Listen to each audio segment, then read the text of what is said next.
Hello and welcome back to Physics for the 21st Century. Again, my name is Greg Perugini, and the topic we'll be covering today is projectile motion.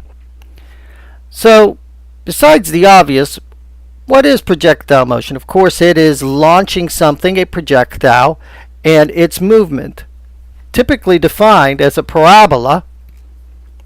When I launch something, our standard x and y coordinates.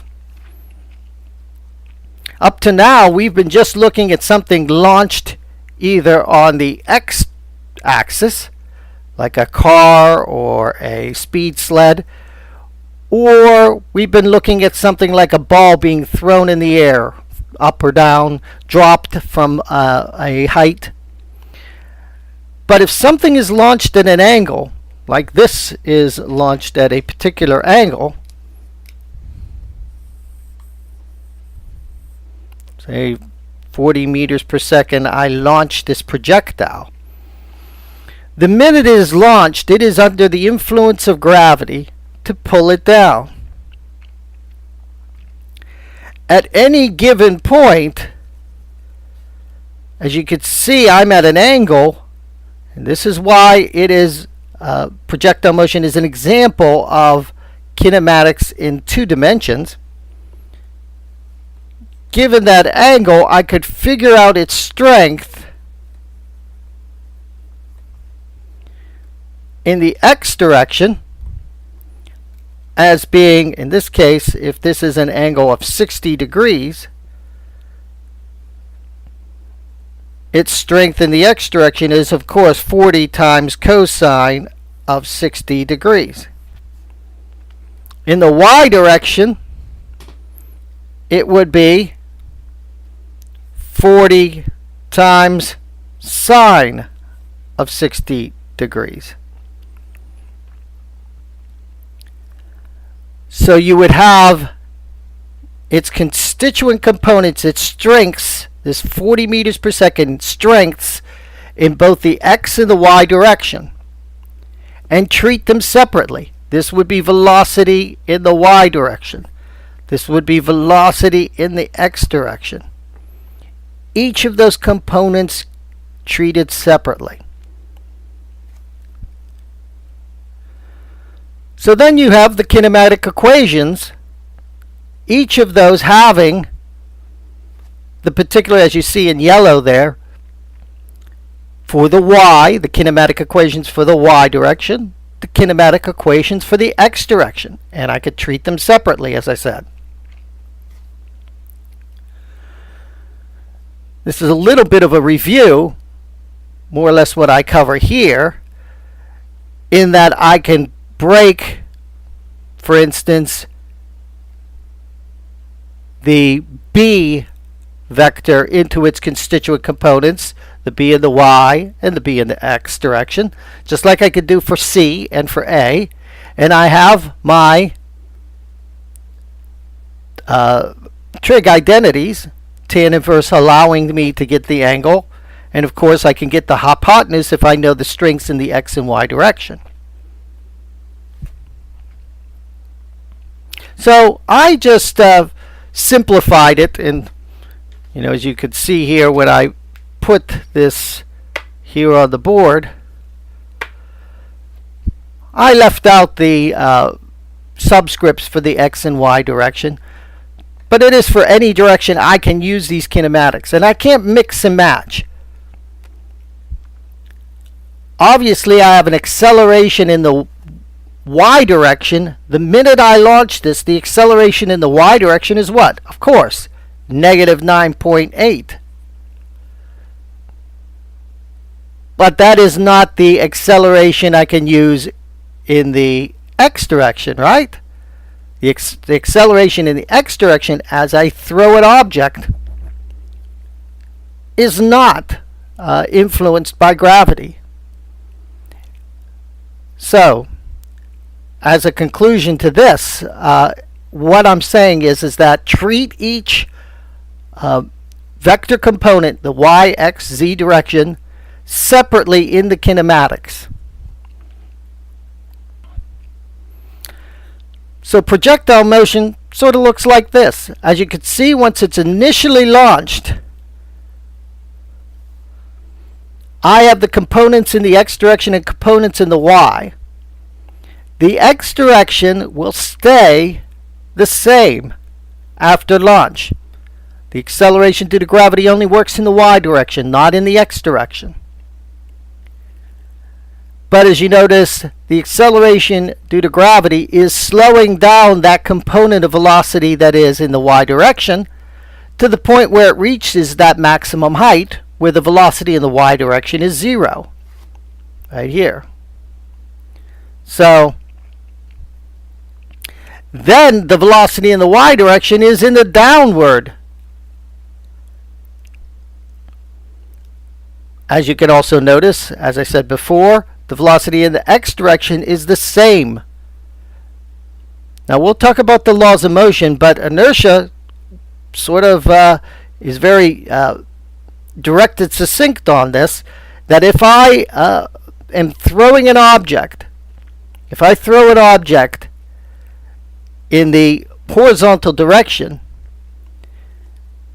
the only thing that'll slow it down is if it hits the ground or there's air friction. Otherwise, if this is in space and I launch something and it is totally out of the influence of gravity and out of the influence in the vacuum of space, it will continue on forever until something affects it. And we'll talk about the laws of motion in the next topic.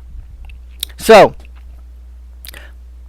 what is also helpful here is a couple of examples. So, let's do that right now. Let's just take a baseball. And I'm going to hit a baseball.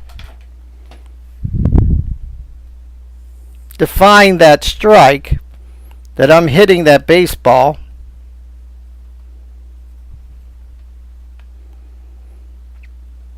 At 72 degrees at 40 meters per second.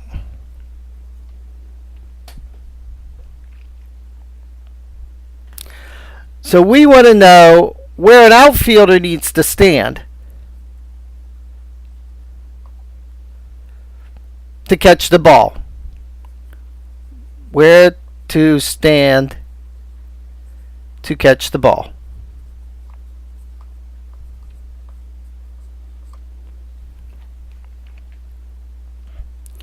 So, what do we know? It doesn't sound like we know much here, but let's just write down what we know. We know the velocity initial, but it is broken into two components. Velocity initial in the x is 41 times cosine of 72. And that is equal to about 12.7. You can do the math. Meters per second in the x direction. Velocity initial in the y is 41 times sine of 72 degrees. And that's equal to about 39 meters per second.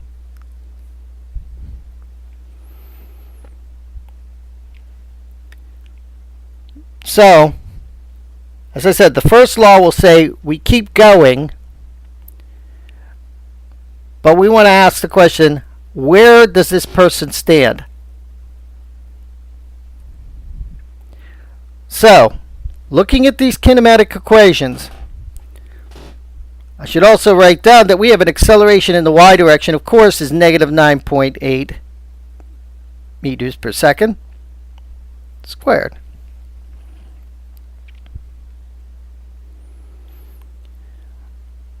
So, maybe the way we can go about it is to try to figure out how long it would take to get there. And then figure out in the x direction that distance.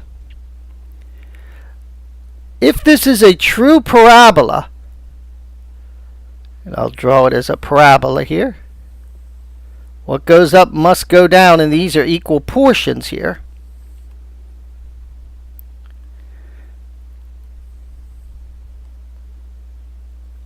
just like in our free fall problem, the velocity final here, if we call that the position final, in the y direction is going to be equal to 0.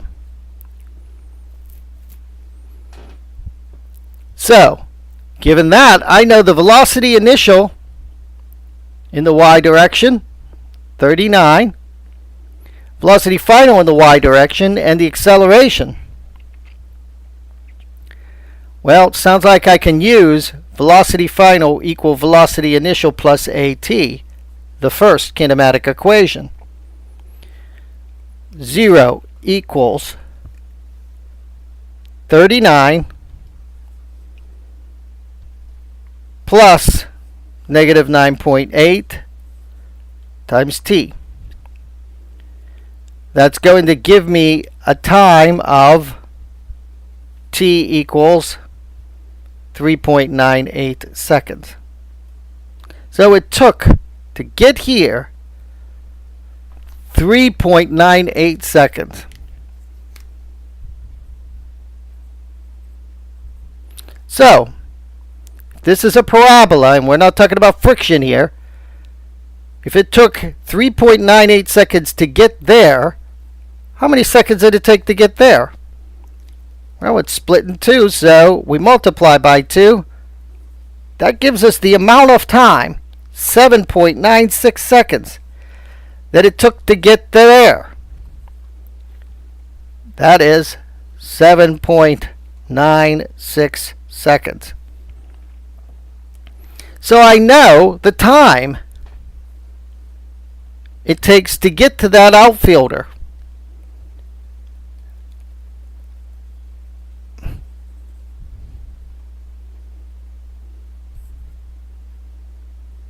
We know that time, 7.96.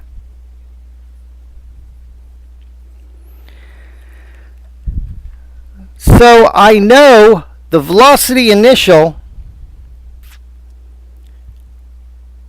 and the velocity final is going to be the same in the x direction because there is no acceleration.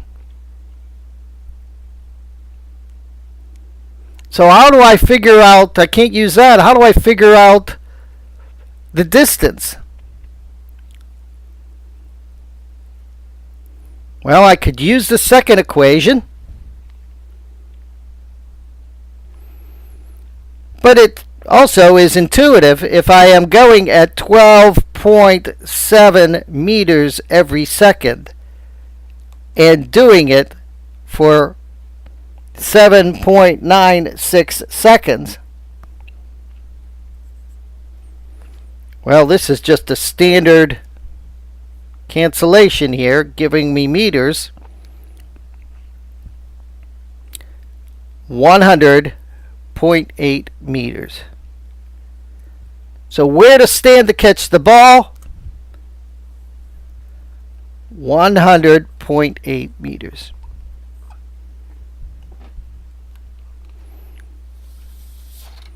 Okay.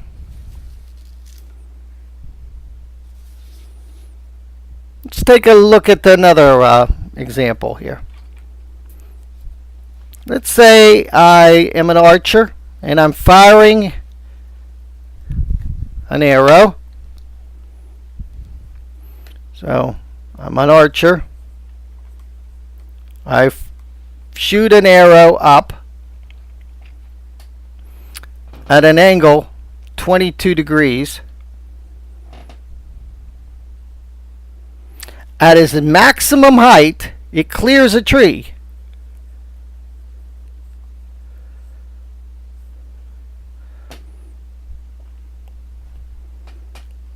A 36-meter high tree. Now I'm shooting this at 1 meter off the ground.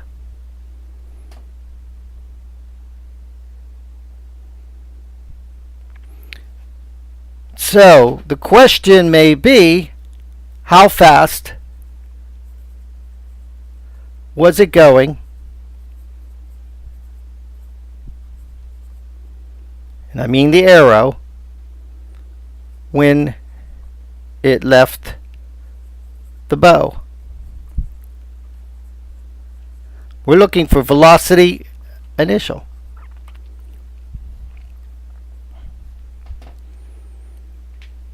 So what do we know? The acceleration due to gravity, y direction, negative 9.8. At that maximum height, the velocity in the y direction is equal to 0. The change of x, my initial and my final, my initial is 1, my final is 36, so the change is 35 meters.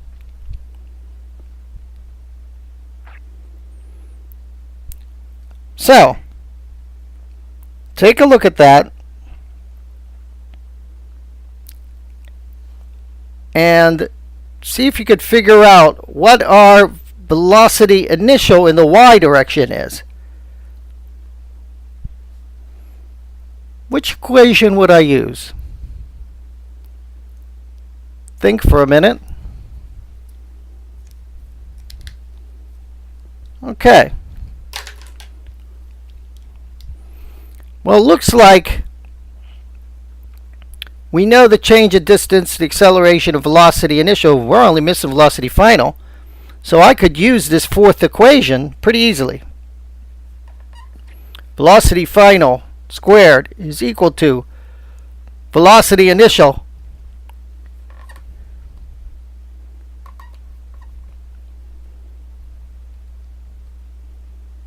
squared plus 2 times negative 9.8 times 35. I should write in what a velocity final in the y direction is. That's 0. So, given that, velocity initial squared is equal to 686. So velocity initial is equal to, in the y direction now, all we're doing is y here, is equal to, did you get it? 26.19 meters per second. 26.19 meters per second.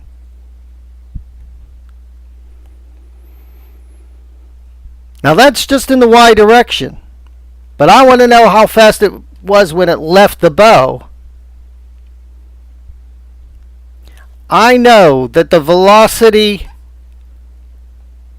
initial in the y direction is equal to the velocity initial times sine of the angle 22 degrees.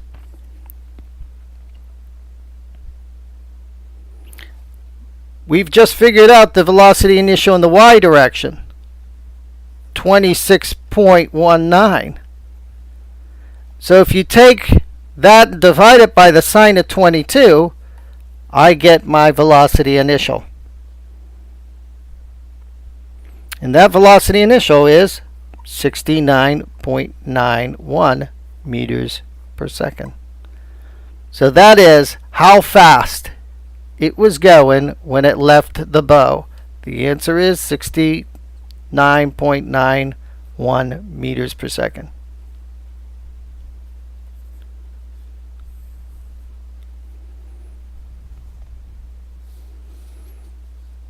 Now, what if we asked another question, though? This distance? Distance away? Maybe I'll ask that question. So, that distance away, well, now that I know and can calculate, the velocity in the x direction is equal to that 69.91 times cosine of that angle of 22 degrees.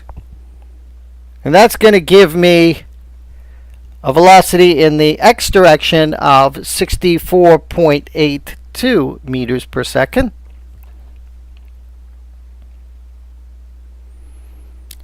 And just like we did in the previous example, if I'm doing 64.82 meters every second,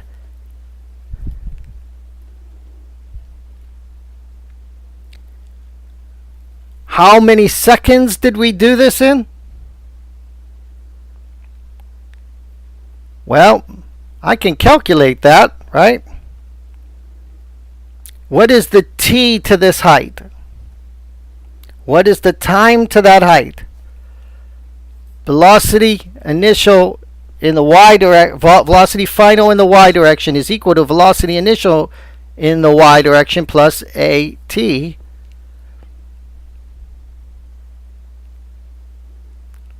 Velocity initial in the y direction, 69.91 plus negative 9.8 times time. Time is equal to 2.67 seconds. So if I'm doing 64.82 meters per second in the x direction, and I'm doing it for 2.67 seconds,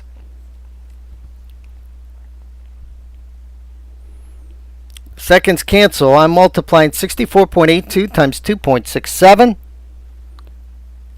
The answer is 173 meters away.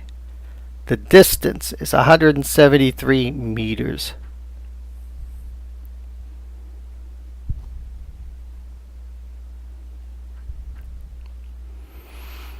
So again, we have a parabola with a projectile motion. Once it's launched, the only thing affecting it as far as acceleration is, of course, gravity. Gravity's trying to bring it down and changing the velocity in the y direction. However, it doesn't affect it in the x direction. The x direction is constant. I can break this initial component, and I have to do that, right? I have to break that initial velocity into its individual components.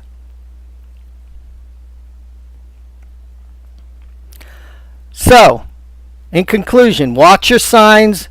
Remember that you have to separate the components. In order to work this problem, much like a free fall problem, and the previous one the same way, is that you have to get that component in the y direction. And then once you get that component in the y direction, you can use that with cosine and sine to calculate for the x direction, and then use that knowing that gravity doesn't affect it in the x direction. So practice these type of problems before the assessment. Try to understand deeply what's happening with projectile motion. And good luck!